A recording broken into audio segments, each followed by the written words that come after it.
श्रीगुरुभ्यो नमः परमगुरुभ्यो नमः। श्रीमदानन्दतीर्थभगवत्पादाचार्यगुरुभ्यो नमः। सृष्टिस्थित्यप्यदेहा निहति दृशितमो बन्धमोक्षाश्च यस्मात् अस्य श्री ब्रह्मरुद्रप्रभृति सुरनरद्वीषशत्रुवात्मकस्य विष्णोर्व्यस्ताः समस्ताः सकलगुणनिधिः सर्वदोषो व्यपेतः पूर्णानन्दाव्ययो यो गुरुरपि परमश्चिन्तयेतं महन्तम् जन्माद्यस्य यतोऽन्वयादितरतश्चार्थेष्वभिज्ञस्वराट् तेने ब्रह्महृदाय आदिकवये मुह्यन्ति यं सूरयः तेजो वारिमृदां यथा विनिमयो यत्र त्रिसर्गो मृषा धाम्ना स्वेन सदा निरस्तकुहकं सत्यं परं धीमहि निगमकल्पतरोर्गलितं फलं शुकमुखादमृतद्रवसंयुतं पिबत भागवतं रसमालयं मुहुरहो रसिकाः भुवि भावुकाः। नमः परस्मै पुरुषाय भूयसे सदुद्भवस्थाननिरोधलीलया गृहीतशक्तित्रितयाय देहिनामन्तर्ध्रुवायानुपलभ्यवर्त्मने यो विप्रलम्ब विपरीतमतिप्रसूतान् वादान् निरस्य कृतवान् भुवि तत्त्ववादम् सर्वेश्वरो हरिरिति प्रतिपादयन्तम् आनन्दतीर्थमुनिवर्यमहं नमामि। नमोऽस्तु तात्विका देवाः विष्णुभक्तिपरायणाः धर्ममार्गे प्रेरयन्तु भवन्तः सर्वदेवैः। नौमिन्यायसुधादिकृज्जयमुनीन् श्रीपादराट्सन्मणीन् व्यासार्यान् विविधागमाप्तिविहरान् श्रीवादिराजानपि वन्देऽहं सबरान् रघुत्तमगुरून् वैदग्ध्यवारां निधीन् श्रीसत्यव्रतराघवेन्द्रमुनिपान् सत्पोधसध्यानपान् सत्याभिज्ञकराब्जोत्तान् पञ्चाशद्वर्षपूजकान् सत्यप्रमोदतीर्थार्यान् नौमिन्यायसुधारतान् शास्त्रेषु पारदृश्वानं शास्त्रज्ञेषु च वत्सलं दीनभक्तोद्धारकरं सत्यात्मानं गुरुं भजे।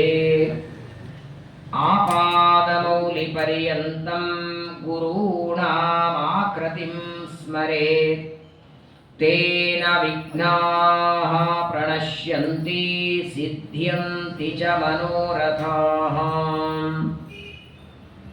श्रीगुरुभ्यो नमः। यत्कीर्तनं यच्छ्रवणं यदीक्षणं यद्वन्दनं यत्स्मरणं यदर्हणं लोकस्य सद्यो विधुनोति कल्मषं तस्मै सुभद्रश्रवसे नमो नमः। स्वस्त्यस्तु सताम् अशेषसन्मङ्गलानि भवन्तु श्लोकैकश्रवणपठनमात्रेण कथा वक्तुश्च श्रोतॄणां निखिलकलिकतकल्मषापनूतनपटुतरे मोक्षाद्यखिलपुरुषार्थसाधनीभूते श्रीमद्भागवते महापुराणे यत्किञ्चित् पूर्वोक्तप्रमेयानुवादः हरिः ओम् हरिः ओम् हरिः ओम्। ಶ್ರೀ ಗುರುಭ್ಯೋ ನಮಃ. ಅತಿರಿಕ್ತ ಏಕಾದಶಿಯ ಪವಿತ್ರ ಪುಣ್ಯ ಪರ್ವಕಾಲ. 15 ತಿಥಿಗಳಲ್ಲಿ ಕೆಲವು ತಿಥಿಗಳು ಒಂದರಲ್ಲಿ ಒಂದು ಸೇರಿ ಲೋಪ ಆಗಿರ ಪಂಚಾಂಗದಲ್ಲಿ ನೀವೆಲ್ಲ ನೋಡ್ತೀರಿ. ಅದನ್ನು ಕ್ಷಯ ತಿಥಿ ಅಂತ ಕರೀತಾರೆ. ಅನೇಕ ಕಡೆಗೆ ಅಮಾವಾಸ್ಯೆಯಲ್ಲೇನೆ ಪ್ರತಿಪದ ಹೋಗಿಬಿಟ್ಟಿರ್ತದೆ. ಅಮಾವಾಸ್ಯೆಯ ಮಾರನೇ ದಿನ ದ್ವಿತೀಯ ತಿಥಿ ಬಂದಿರ ಪ್ರತಿಪದ ಲೋಪ ಆಯಿತು ಅಂತ ನೋಡಿ. ಪ್ರತಿಪದ, ದ್ವಿತೀಯ, ತೃತೀಯ, ಚತುರ್ಥಿ ಈ ಎಲ್ಲ ತಿಥಿಗಳು 15 ದಿನದಲ್ಲಿ ಯಾವತ್ತಾದರೂ ಒಂದು ದಿನ ಒಂದರಲ್ಲಿ ಸೇರ್ಕೊಳ್ತಾರೆ. ಪಂಚಾಂಗವನ್ನು ನೀವು ನೋಡಿಬೇಕಾದರೆ. ಆದರೆ ಎಲ್ಲ ತಿಥಿಗಳು ಲೋಪವಾದದ್ದನ್ನು ನೋಡ್ತೇವೆ, ಏಕಾದಶಿ ಲೋಪ ಆದದ್ದಿಲ್ಲ. ದಶಮಿ ತಿಥಿಯಲ್ಲಿ ಏಕಾದಶಿ ಸೇರ್ಕೊಂಡ್ಬಿಡ್ತು, ಮಾರನೇ ದಿನ ಏಕಾದಶಿ ಮಾಡೋ ಅವಶ್ಯಕತೆ ಇಲ್ಲ. ದಶಮಿಯ ನಂತರದಲ್ಲಿ ಡೈರೆಕ್ಟ್ ಆಗಿ ದ್ವಾದಶಿ ಮಾಡಿ ಇದೆಯಾ? ಇನ್ನು 2 ಎಕ್ಸ್ಟ್ರಾ ಕೊಡ್ತಾನೆ. ಏಕಾದಶಿ ತಿಥಿ ಲೋಪಿಲ್. ಯಾಕಂದ್ರೆ ದೇವರಿಗೆ ಅತ್ಯಂತ ಪ್ರಿಯವಾದ ದಿನ. ನಾವು ಮಾಡುವ ಪಾಪಗಳು 11 ಇಂದ್ರಿಯಗಳಿಂದ ಮಾಡ್ತೇವೆ. ಜ್ಞಾನೇಂದ್ರಿಯ 5, ಕರ್ಮೇಂದ್ರಿಯ 5, 11ನೇದ್ದು ಮನಸ್ಸು. ನೋಡಬಾರದ ರೂಪವನ್ನ ಕಣ್ಣಿನಿಂದ ನೋಡಿದರೆ ಅಲ್ಲಿಂದ ಪಾಪ. ಅವಾಚ್ಯವಾದ ಶಬ್ದಗಳ ಕೇಳಿದರೆ ಕಿವಿಯಿಂದ ನಡೆಯುವ ಪಾಪ. ದುಷ್ಟ ಶಬ್ದಗಳನ್ನು ಆಡಿದರೆ ನಾಲಿಗೆಯಿಂದ ನಡೆಯುವ ಪಾಪ. ಹೋಗಬಾರದಲ್ಲಿ ಹೋದರೆ ಕಾಲಿನಿಂದ ನಡೆಯುವ ಪಾಪ. ಇನ್ನೊಬ್ಬರ ವಸ್ತು ನನಗೆ ಬೇಕು ಅಂತ ಮನಸ್ಸಿನಿಂದ ಇಚ್ಛೆ ಪಟ್ಟರೆ ಮಾನಸಿಕ ಪಾಪ. ಪ್ರತಿನಿತ್ಯದಲ್ಲಿ 11 ಇಂದ್ರಿಯಗಳಿಂದ ಪಾಪ ಮಾಡ್ತೇವೆ. ಸಂಸ್ಕೃತದಲ್ಲಿ 11 ಅಂದ್ರೆ ಏಕಾದಶ. ಇದನ್ನು ಏಕಾದಶಿ ಅಂತ ಯಾಕೆ ಕರೆದರು? ಹಾಗೆ ನೋಡಿದರೆ ಏಕ, ದ್ವಿ, ತ್ರೀಣಿ, ಚತ್ವಾರಿ, ಪಂಚ, ಷಟ ಸಂಖ್ಯೆ. ದಶ ಅಂದ್ರೆ 10, ಏಕಾದಶ ಅಂದ್ರೆ 11. 11 ಅನ್ನುವ ಸಂಖ್ಯೆಗೆ ಉಪವಾಸಕ್ಕೆ ಏನ್ ಲಿಂಕ್ ಇದೆ? ಯಾಕೆ ಏಕಾದಶಿ ಉಪವಾಸ? ದಶಮಿ ಉಪವಾಸ ಇಲ್ಲ, ದ್ವಾದಶಿ ಉಪವಾಸ ಇಲ್ಲ. ಏಕಾದಶ ಅಂದ್ರೆ 11.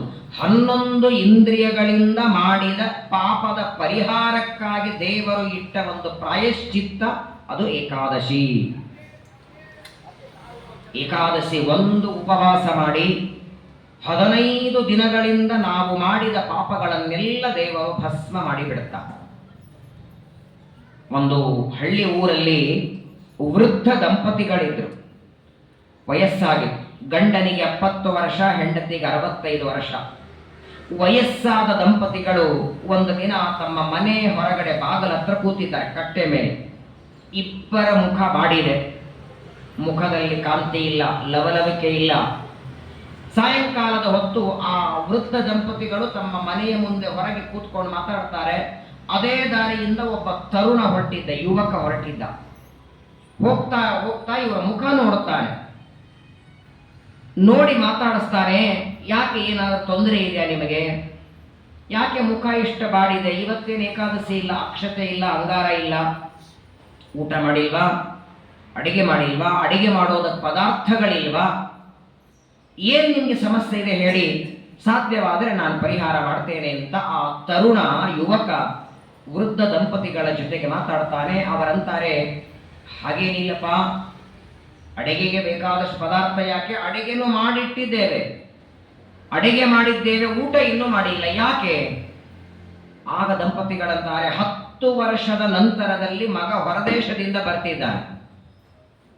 ಓದೋದಕ್ಕೆ ಹೋದವನು ಪಾಪ, ಬರೋದಕ್ಕೆ ಅವರಿಗೆ ಅವಕಾಶ ಆಗಿರಲಿಲ್ಲ. 10 ವರ್ಷದ ನಂತರ ಇನ್ನೇನು ಅರ್ಧ ಗಂಟೆಯಲ್ಲಿ ಏರ್ಪೋರ್ಟ್ ಇಂದ ಬರ್ತಾನೆ. ಬಂದ ಮೇಲೆ ಅವನ ಜೊತೆ ಕೂತ್ಕೊಂಡು ಊಟ ಮಾಡಬೇಕು ಅಂತ ಉಪವಾಸಿದ್ದೇವೆ. ಮಗ ಬರೋದ್ರೊಳಗೆ ನಾವಿಬ್ರು ಊಟ ಮಾಡ್ಕೊಂಡು ಮುಗಿಸಿಬಿಟ್ಟಿದ್ರೆ ಅವನೊಬ್ಬನನ್ನು ಕೂಡಿಸಿ ಬಡಿಸ್ಬೇಕು. ಅದಕ್ಕಿಂತ ಅವನ ಜೊತೆ ಕೂತ್ಕೊಂಡು ಊಟ ಮಾಡಿದರೆ ಅವನಿಗೆ ಆನಂದ ಆಗತ್ತೆ.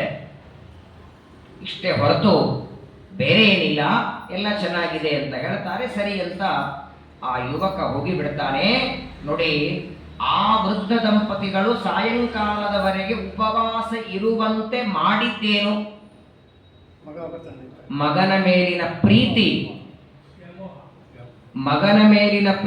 ಮಗನ ಮೇಲಿನ ವ್ಯಾಮೋಹ ಸಾಯಂಕಾಲದವರೆಗೆ ಉಪವಾಸ ಮಾಡಿಸಿತು. ಹಾಗೆ ನಮಗೂ ದೇವರಲ್ಲಿ ಪ್ರೀತಿ ಇದ್ರೆ ಎರಡೆರಡು ಏಕಾದಶಿ ನಿಶ್ಚಿಂತವಾಗಿ ಮಾಡಿಸ್ತಾನೆ ದೇವರು. ನೋಡಿ, ಬೇಕಾದ್ರೆ ಪ್ರೀತಿ ಬರುತ್ತೋ ಇಲ್ಲ. 11:30 ಆಚಾರ್ಯ ಎಲೆ ಹಾಕ್ತೇವೆ ಬನ್ನಿ ಅಂತ ಒಬ್ಬರ ಆಚಾರ್ಯಗೆ ಆಮಂತ್ರಣ ಕೊಡ್ತೀರಿ. ಅವರು ಟ್ರಾಫಿಕ್ ಅಲ್ಲಿ ಸಿಕ್ಕೊಂಡು ಬರೋದಕ್ಕೆ 1 ಗಂಟೆ ಆಗತ್ತೆ. ನಿಮ್ಗೆ 11:30 ಹೇಳಿದೀವಿ, ನೀವು ಬಂದಿಲ್ಲ, ನಾವು ಊಟ ಮಾಡಿ ಮುಗಿಸ್ಬಿಡ್ತೀವಿ ಅಂತೀರಾ, ಕಾಯ್ತೀರಿ. 1 ಗಂಟೆ ಅರ್ಧ ಗಂಟೆ ನೀವು ಕಾಯ್ದದ್ದಕ್ಕೆ ಅಷ್ಟಕ್ಕೆ ಅವ್ರ ಆಚಾರ್ಯಗೆ ನಿಮ್ಮ ಮೇಲೆ ಪ್ರೀತಿ ಬಂದಿರತ್ತೋ ಇಲ್ಲೋ? ಅಯ್ಯೋ, ನಾನು ತಡ ಮಾಡಿ ಬಂದೆ, ಆದ್ರೂ ನನಗೋಸ್ಕರ ಕಾಯ್ದಿರಿ. ಅರ್ಧ ಗಂಟೆ ನಮಗೊಬ್ಬ ವ್ಯಕ್ತಿ ಊಟಕ್ಕೆ ಕಾಯ್ತಾನೆ ಅಂದ್ರೆ ಅವನ ಮೇಲೆ ಪ್ರೀತಿ ಬರುತ್ತೆ. ಮತ್ತೆ 2 ದಿನ ದೇವರಿಗೋಸ್ಕರ ಕಾಯಿರಿ, ಅವನಿಗೂ ನಮ್ಮ ಮೇಲೆ ಪ್ರೀತಿ ಬರಲ್ವಾ? ದೇವರಂತಾನೆ, ಇಷ್ಟು ದೊಡ್ಡದಾದ ಸಂಸಾರದಲ್ಲಿದ್ದಾರೆ, ಹೆಂಡತಿ ಮಕ್ಕಳು, 100 ಕೆಲಸಗಳು, ಅಷ್ಟು ಕೆಲಸಗಳಿದ್ದರೂ ನನಗೋಸ್ಕರ 2 ಉಪವಾಸ ಮಾಡಿದ್ದಾರೆ. ಇವನು ನನಗೆ ಬೇಕಾದವ, ಇವನು ನನ್ನ ಭಕ್ತ ಅಂತ ನಮ್ಮನ್ನ ಆರಿಸ್ಕೊಳ್ತಾರೆ ದೇವರು. ಏಕಾದಶಿಗೆ ಸಮಾನವಾದ ವ್ರತ ಇನ್ನೊಂದಿಲ್ಲ. ಸಕಲ ವ್ರತಗಳು ಏಕಾದಶಿ ವ್ರತದ ಹಿಂದೆ, ಸಕಲ ಪುರಾಣಗಳು ಭಾಗವತದ ಹಿಂದೆ, ಸಕಲ ತೀರ್ಥಗಳು ಗಂಗೆಯ ಹಿಂದೆ. ಅಂತಹ ಪವಿತ್ರವಾದ ಏಕಾದಶಿಯ ಪರ್ವಕಾಲದಲ್ಲಿ ಭಾಗವತದ ಶ್ರವಣವನ್ನು ನೀವೆಲ್ಲ ಮಾಡ್ತಾ ಇದ್ದೀರಿ.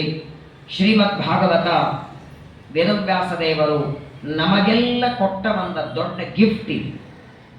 ಯಾವುದೇ ಒಂದು ಗಿಫ್ಟ್, ಉಡುಗೊರೆ ಒಬ್ಬ ವ್ಯಕ್ತಿಗೆ ಕೊಟ್ರೆ ಅವನ ಹತ್ರ ಅದು ವಾರ, ತಿಂಗಳು, ವರ್ಷ ಇರತ್ತೆ. ಒಂದಿನ ಮೂರ್ಧರೆ ಹೋಗತ್ತೆ, ಹಾಳಾಗಿ ಹೋಗತ್ತೆ. ಆದರೆ ನೋಡಿ, ದ್ವಾಪರ ಯುಗದಲ್ಲಿ ವೇದವ್ಯಾಸ ದೇವರು ನಿಮ್ಮ ಉದ್ಧಾರಕ್ಕಾಗಿ ಬರೆದು ಕೊಟ್ಟ ಶ್ರೀಮದ್ ಭಾಗವತ ಇವತ್ತಿಗೂ ನಮ್ಮ ಕಿವಿಗೆ ಬೀಳುತ್ತದೆ. ಇವತ್ತಿಗೂ ಭಾಗವತದ ಒಂದು ಶ್ಲೋಕ ನಾವು ಕೇಳ್ತೇವೆ ಅಂದರೆ ಎಷ್ಟು ದೊಡ್ಡ ಸೌಭಾಗ್ಯ ನಮ್ಮದು. ಭಾಗವತದ ವಿಶೇಷವಾಗಿ ಏಕಾದಶಿಯ ಪರ್ವಕಾಲದಲ್ಲಿ ಶ್ರವಣ ಮಾಡಲೇಬೇಕು. ಸಾಕ್ಷಾತ್ ಮನೋನಿಯಾಮಕರಾದ ರುದ್ರದೇವರು ಶುಕಾಚಾರ್ಯರ ರೂಪದಲ್ಲಿ ಪರೀಕ್ಷಿತರಿಗೆ ಉಪದೇಶ ಮಾಡ್ತಾ ಇದ್ದಾರೆ.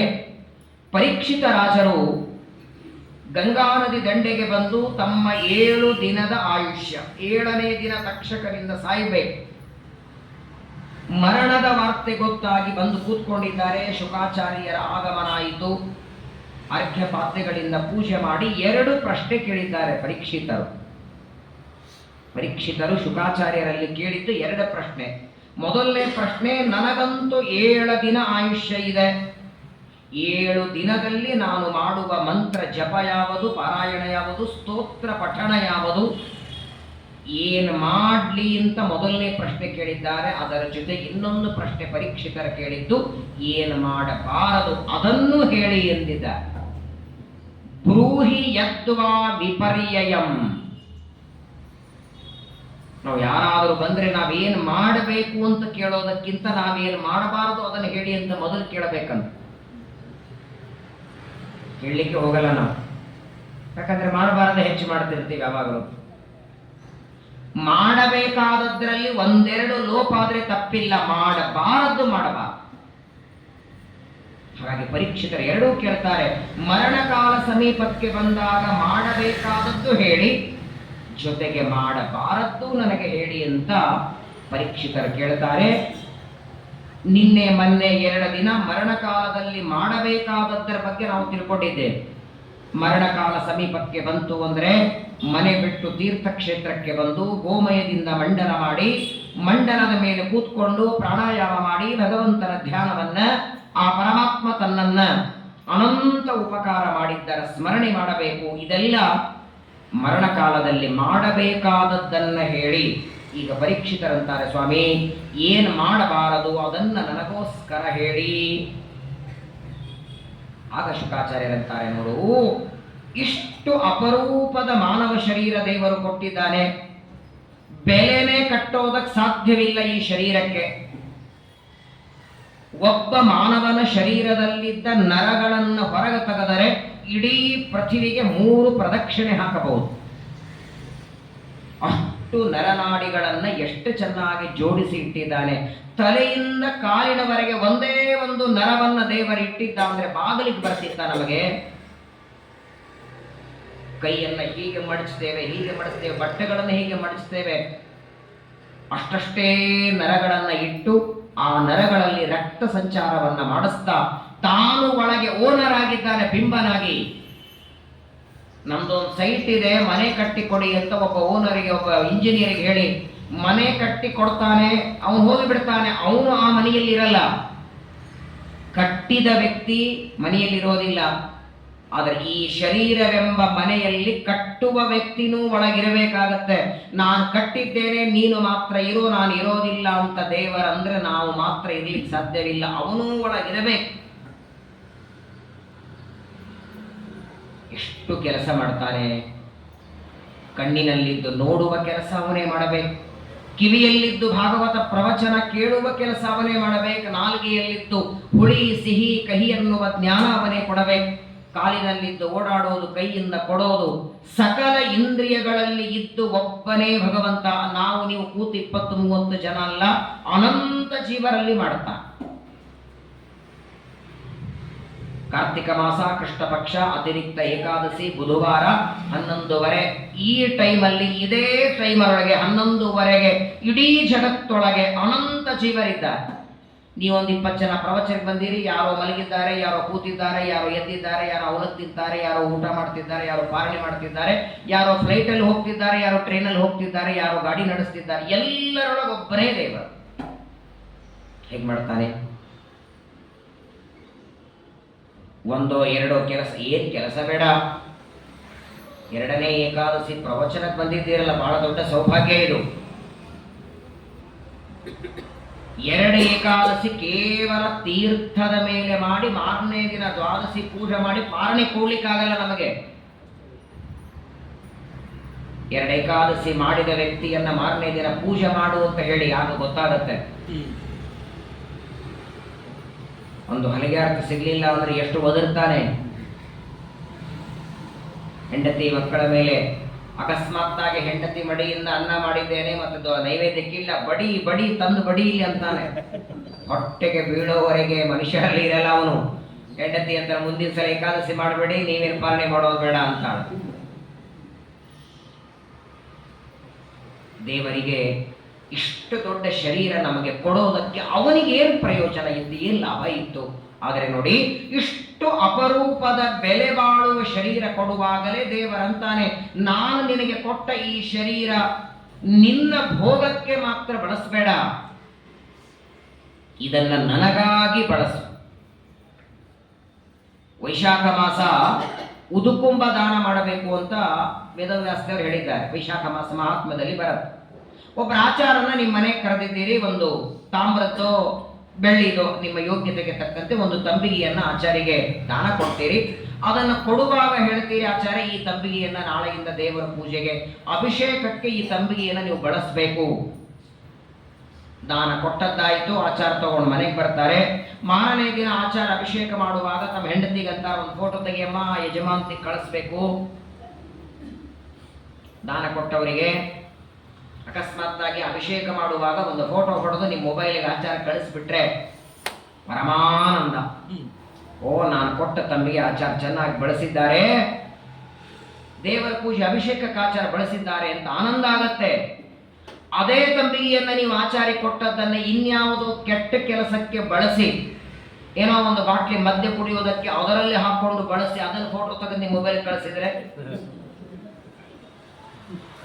ಯಾವಾಗಲೂ ನೋಡಿ, ನಾವು ದಾನ ಕೊಟ್ಟದ್ದು ಅದನ್ನ ಸರಿಯಾಗಿ ಬಳಸಿದರೆ ಕೊಟ್ಟವನಿಗೆ ಆನಂದ ಆಗುತ್ತಲ್ಲ, ಹಾಗೆ 5-6 ಸಾವಿರ ರೂಪಾಯಿ ಒಂದು ತಂಬಿಗೆ ಒಂದು ಲೋಟ ಕೊಡುವಾಗಲೇ ಇದನ್ನ ಚೆನ್ನಾಗಿ ಬಳಸಲಿ ಅಂತ ಅಪೇಕ್ಷೆ ಪಡೋ ಹಾಗೆ ಇಷ್ಟು ದೊಡ್ಡ ಶರೀರ ಕೊಡುವ ದೇವರು ನಮ್ಮಿಂದ ಅಪೇಕ್ಷೆ ಪಡೋ ತಪ್ಪ? 5 ಬೆಲೆನೇ ಕಟ್ಟೋದಕ್ಕೆ ಸಾಧ್ಯವಿಲ್ಲ. ಇದನ್ನು ಕೊಡುವಾಗ ಅಂದ ದೇವರು, ಇದನ್ನು ಒಳ್ಳೆಯದಕ್ಕೆ ಬಳಸಯ್ಯ, ಹರಟೆಗೆ, ಚಾಡಿ ಹೇಳೋದಕ್ಕೆ, ನಿದ್ದೆ ಮಾಡೋದಕ್ಕೆ, ಇನ್ನೊಬ್ಬರ ವ್ಯರ್ಥ ಮಾತಾಡೋದಕ್ಕೆ ಬಳಸಬೇಡ, ಪಾಠಕ್ಕೆ, ಪ್ರವಚನಕ್ಕೆ ಬಳಸು. ದೇವರು ಕೊಟ್ಟ ಶರೀರ ದೇವರಿಗಾಗಿ ಉಪಯೋಗ ಆಗಬೇಕು. ಆದರೆ ನೋಡಿ, ನಮ್ಮ ನಿಮ್ಮ ದೌರ್ಭಾಗ್ಯ ಅಂದರೆ ನಾವ್ಯಾರು ಶುಕಾಚಾರ್ಯರಲ್ಲ, ಅಥವಾ ನಾವ್ಯಾರು ನಾರದರಲ್ಲ, ವಸಿಷ್ಠರಲ್ಲ. ನಮ್ಮ ಜೀವನಕ್ಕೆ ಬೇಕಾಗುವ ನಾನಾ ರೀತಿಯಾದ ಪದಾರ್ಥಗಳು, ನಾನಾ ರೀತಿಯಾದ ಅಪೇಕ್ಷೆಗಳಿರುತ್ತೆ. ಈಗ ಪರೀಕ್ಷಿತರು ಶುಕಾಚಾರ್ಯರ ಮುಂದೆ ಕೂತಿದ್ದಾರೆ, ಅವರಿಗೆ 7 ದಿನ ಆಯುಷ್ಯ ಇದೆ. 7 ದಿನದಲ್ಲಿ ನಾನು ಏನು ಮಾಡಲಿ ಅಂತ ಕೇಳ್ತಾರೆ. ಶುಕಾಚಾರ್ಯ ಹೇಳ್ತಾರೆ, ಆದರೆ ನಮಗೆ ನಿಮಗೆ ಇರೋದಕ್ಕೆ ಮನೆ ಬೇಕು, ಊಟಕ್ಕೆ ಅನ್ನ ಬೇಕು, ಉಡೋದಕ್ಕೆ ಬಟ್ಟೆ ಬೇಕು. ಇದನ್ನೆಲ್ಲ ನಾವು ದೇವರ ಹತ್ರ ಬೇಡಬೇಕೋ ಬೇಡಬಾರದು? ನಮ್ಮ ಜೀವನಕ್ಕೆ ಬೇಕಾಗುವ ಪದಾರ್ಥಗಳೆಲ್ಲವೂ ದೇವರಿಗೋ ದೇವತೆಗಳಿಗೋ ಬೇಡಿದರೆ ತಪ್ಪು ಹೌದೋ ಅಲ್ಲೋ? ವಾಸ್ತವಿಕವಾಗಿ ಹೇಳೋದೇನು? ನಿಷ್ಕಾಮ ಕರ್ಮ ಮಾಡಿ ಅಂತ ಹೇಳುತ್ತೆ ಭಾಗವತ. ನಿಷ್ಕಾಮ ಅಂದ್ರೆ ಏನು? ಏನು ಅಪೇಕ್ಷೆ ಪಡಬೇಡಿ. ಮಾಡುವ ಕರ್ಮದಿಂದ ದೇವರು ಪ್ರೀತನಾಗಲಿ ಅಂತ ಅಪೇಕ್ಷೆ ಇಟ್ಟುಕೊಂಡು ಮಾಡಿ. ಆದರೆ ಅದೇ ಭಾಗವತ ಹೇಳುತ್ತೆ, ಇಂತಿಂಥ ಫಲಗಳು ಬೇಕಾದರೆ ಇಂತಿಂಥ ದೇವತೆಗಳ ಪೂಜೆ ಮಾಡಿ. ಏನೂ ಬೇಡಬೇಡಿ ಅಂತನೂ ಭಾಗವತ ಹೇಳುತ್ತೆ, ಇಂತಿಂಥ ಫಲಗಳಿಗಾಗಿ ಇಂತಿಂಥವರ ಪೂಜೆ ಮಾಡಿ ಅನ್ನತ್ತೆ. ಇದು ಎರಡು ವಿರೋಧ ಅಲ್ವೇ? ಅಂದ್ರೆ ಇದೆಲ್ಲ ಮಾತು ಪರೀಕ್ಷಿತನಿಗಂತಾರೆ. ನೋಡು ಪರೀಕ್ಷಿತ, ಈಗ ಸದ್ಯದಲ್ಲಿ ಕೊನೆಯ ಅಧಿಕಾರಿ ನೀನು, ಅರ್ಥಾತ್ ಮೋಕ್ಷಕ್ಕೆ ಹೊರಟಿದ್ದಿ. ಇದನ್ನ ನೀನು ಅಪೇಕ್ಷೆ ಪಡಬೇಡ. ಇನ್ನು ಸಂಸಾರದಲ್ಲಿ ಇದ್ದ ವ್ಯಕ್ತಿಗಳು ಇದನ್ನು ಅಪೇಕ್ಷೆ ಪಡಲಿ, ತಪ್ಪಲ್ಲ. ಚರಮ ದೇಹಕ್ಕೆ ಬಂದ ನೀನು ಇದನ್ನು ಯಾವುದನ್ನು ಇಚ್ಛೆ ಪಡಬೇಡ. ಹಾಗಾಗಿ ಏನು ಮಾಡಬಾರದು, ಯಾವುದನ್ನ ಬೇಡಬಾರದು ಅದನ್ನು ಹೇಳಿ ಅಂದಿದ್ದಲ್ಲ, ಅದನ್ನು ಈಗ ಶುಕಾಚಾರ್ಯರು ಪರೀಕ್ಷಿತನಿಗೆ ನಿರೂಪಣೆ ಮಾಡುತ್ತಾರೆ. ಇದೆಲ್ಲ ಪರೀಕ್ಷಿತನಿಗೆ ಬೇಡ ಅಂತಾರೆ, ನಮಗೆ ನಿಮಗಲ್ಲ. ನಾವೆಲ್ಲರೂ ಇದನ್ನ ದೇವತೆಗಳಿಂದ ಅಪೇಕ್ಷೆ ಪಡಬೇಕು. ಹಾಗಾದರೆ ನಮಗ ಬೇಕಾದ ಯಾವುದೇ ಒಂದು ಫಲ, ವಿದ್ಯೆ ಬೇಕೋ, ಜ್ಞಾನ ಬೇಕೋ, ಸಂಪತ್ತು ಬೇಕೋ, ಐಶ್ವರ್ಯ ಬೇಕೋ, ಮಕ್ಕಳ ಮದುವೆ ಆಗಬೇಕೋ, ಲೌಕಿಕವಾದ ನಮಗೆ ಯಾವ ಕಾಮನೆ ಇದೆ ಆ ಕಾಮನೆ ಪೂರ್ಣ ಆಗಬೇಕಾದ್ರೆ ಯಾರು ಪೂಜೆ ಮಾಡಬೇಕು, ಯಾವ ದೇವತೆಗಳಿಗೆ ಯಾವ ಅಪೇಕ್ಷೆ ನಾವು ಪಡಬೇಕು, ಅದನ್ನ ಶುಕಾಚಾರ್ಯರು ಬಹಳ ಸುಂದರವಾಗಿ ಹೇಳ್ತಾರೆ. ಇದು ಕೇವಲ ನಮಗಾಗಿ ಹೇಳಿದ್ದು. ಪರೀಕ್ಷಿತನಿಗೆ ಇದನ್ನೆಲ್ಲ ಅಪೇಕ್ಷೆ ಪಡಬೇಡ ಅಂತಾರೆ. ನಮಗೆ ಈ ತರಹದ ಅಪೇಕ್ಷೆಗಳಿದ್ರೆ ಇಂತಿಂಥ ದೇವತೆಗಳ ಪೂಜೆ ಮಾಡಿ. ಬ್ರಹ್ಮವರ್ಚಸ ಕಾಮಸ್ತು ಯಜೇತ ಬ್ರಹ್ಮಣಸ್ಪತಿಂ ಇಂದ್ರಮಿಂದ್ರಿಯ ಕಾಮಸ್ತು ಪ್ರಜಾ ಕಾಮ ಪ್ರಜಾಪತಿನ್. ನೋಡಿ ಏನಂತಾರೆ, ಯಾವ ವ್ಯಕ್ತಿಗೆ ಒಳ್ಳೆ ಶಾಸ್ತ್ರದ ಜ್ಞಾನ ಬೇಕು ಅಂತ ಅಪೇಕ್ಷೆ ಇದೆ, ಸರ್ವಮೂಲ ಗ್ರಂಥ ಓದಬೇಕು, ಸುಧಾ ಗ್ರಂಥ ಓದಬೇಕು, ಭಾಗವತಾದಿಗಳನ್ನು ಓದಬೇಕು, ಒಳ್ಳೆ ಜ್ಞಾನ ಬರಬೇಕು, ಓದಿದ್ದು ಕೇಳಿದ್ದು ನೆನಪಿರಬೇಕು ಅಂತ ಯಾರಿಗೆ ಅಪೇಕ್ಷೆ ಇದೆಯೋ ಆ ವ್ಯಕ್ತಿ ವಾಯುದೇವರ ಉಪಾಸನೆ ಮಾಡಿ. ವಾಯುದೇವರ ಹೊರತಾಗಿ ಶುದ್ಧ ಜ್ಞಾನ ಕೊಡೋರು ಯಾರಿಲ್ಲ. ಎಲ್ಲ ದೇವತೆಗಳಲ್ಲಿ ಒಂದಿಲ್ಲ ಒಂದು ದಿನ ಅಸುರಾವೇಶ ಆಗತ್ತೆ. ಕಣ್ಣಿಗಭಿಮಾನಿ ಸೂರ್ಯ, ಅವನಲ್ಲಿ ಅಸುರಾವೇಶ. ಹಾಗಾಗಿ ನಮ್ಮ ಕಣ್ಣು ಕೆಟ್ಟದ್ದು ನೋಡುತ್ತೆ. ಕಿವಿಗಭಿಮಾನಿ ದೇವತೆಯಲ್ಲಿ ಅಸುರಾವೇಶ ಆದದ್ದರಿಂದ ಕೆಟ್ಟದ್ದು ಕೇಳುತ್ತೇವೆ. ನಾಲಿಗೆಗೆ ಅಭಿಮಾನಿ ದೇವತೆಯಲ್ಲಿ ಅಸುರಾವೇಶ ಆದದ್ದರಿಂದ ನಿಷಿದ್ಧ ತಿಂತೇವೆ. ಎಲ್ಲ ಇಂದ್ರಿಯಗಳಿಂದ ನಿಷಿದ್ಧ ಕೆಲಸ ಆಗತ್ತೆ. ಕಣ್ಣಿನಿಂದ, ಮೂಗಿನಿಂದ, ಕೈಯಿಂದ, ಕಾಲಿನಿಂದ, ಮನಸ್ಸಿನಿಂದ, ಬಾಯಿಯಿಂದ ನಿಷಿದ್ಧ ಕಾರ್ಯ ನಡೆಯದೇ ಇರೋದು ಕೇವಲ ಉಸಿರಾಟದಿಂದ. ಉಸಿರಾಟದೊಳಗೆ ಒಳ್ಳೆಯ ಉಸಿರಾಟ, ಕೆಟ್ಟ ಉಸಿರಾಟ ಅಂತಿಲ್ಲ. ಯಾಕಂದ್ರೆ ಉಸಿರಾಡುವ ದೇವರಲ್ಲಿ ಅಸುರಾವೇಶ ಇಲ್ಲ. ಹಾಗಾಗಿ ಉತ್ತಮವಾದ ವಿದ್ಯೆ ಬೇಕು. ನಿಮ್ಮ ಮಕ್ಕಳಿಗೆ ಒಳ್ಳೆ ವಿದ್ಯಾಭ್ಯಾಸ, ವೇದಾಧ್ಯಯನ ಮಕ್ಕಳು ಮಾಡಬೇಕು ಅಂತಾದರೆ ಪ್ರತಿನಿತ್ಯ ವಾಯುಸ್ತುತಿಯನ್ನ ಪಠನ ಮಾಡಿ. ಆ ವಾಯುಸ್ತುತಿಯನ್ನ ಪಠನ ಮಾಡ್ತಾ ಮಾಡ್ತಾ ವಾಯುದೇವರಿಗೆ ಅಭಿಷೇಕ ಮಾಡಿ ಆ ನೀರನ್ನ ನಿಮ್ಮ ಮಕ್ಕಳಿಗೆ ನಿತ್ಯದಲ್ಲಿ ಕೊಟ್ಟು ನೋಡಿ. ನೀವು ನಾಳೆಯಿಂದ ಶುರು ಮಾಡಿ, ನಾಳೆ ಬೇಡ, ದ್ವಾದಶಿ ಇದೆ, ನಾಡಿದ್ದು ಶುಕ್ರವಾರದಿಂದ ಶುರು ಮಾಡಿ. ಪ್ರತಿನಿತ್ಯದಲ್ಲಿ ವಾಯುಸ್ತುತಿಯನ್ನ ಪಠನ ಮಾಡ್ತಾ ವಾಯುದೇವರಿಗೆ ಅಭಿಷೇಕ ಮಾಡಿ ಆ ನೀರನ್ನ ನಿಮ್ಮ ಮಕ್ಕಳಿಗೋ ಮೊಮ್ಮಕ್ಕಳಿಗೋ ಕೊಡ್ತಾ ಹೋಗಿ 40 ದಿನ ಕೊಟ್ಟು ನೋಡಿ, ನಿಮ್ಮ ಮಕ್ಕಳಲ್ಲಿ ಎಷ್ಟು ಬದಲಾವಣೆ ಆಗತ್ತೆ. ನಮ್ಮಲ್ಲಿ ನಾನಾ ತರಹದ ವಿದ್ಯೆಗಳಿದೆ. ಡಾಕ್ಟರ್ ವಿದ್ಯೆ ಇದೆ, ಇಂಜಿನಿಯರ್ ಇದೆ, ಇನ್ನೇನೋ ವಿದ್ಯೆಗಳಿದೆ. ಉಳಿದೆಲ್ಲ ವಿದ್ಯೆಯನ್ನ ಗಳಿಸೋದಕ್ಕೆ ಬುದ್ಧಿ ತಲೆಯಲ್ಲಿದ್ರೆ ಸಾಕು. ಒಳ್ಳೆ ಬುದ್ಧಿವಂತನಾದ್ರೆ ಇಂಜಿನಿಯರ್ ಆಗ್ತಾನೆ, ಡಾಕ್ಟರ್ ಆಗ್ತಾನೆ. ಆದರೆ ಸುಧಾ ಪಂಡಿತ ಆಗೋದಕ್ಕೆ ಬರೀ ಬುದ್ಧಿ ಇದ್ರೆ ಸಾಲೋದಿಲ್ಲ, ಅನುಗ್ರಹ ಬೇಕು. ವಾಯುಸ್ತುತಿಯಲ್ಲಿ ಹೇಳ್ತಾರೆ, ಚೇತಸ ಕಷ್ಟ ಶಾಸ್ತ್ರ. ಅಷ್ಟು ಬೇಗ ತಲೆಗೆ ಹತ್ತೋದಿಲ್ಲ ಇದು.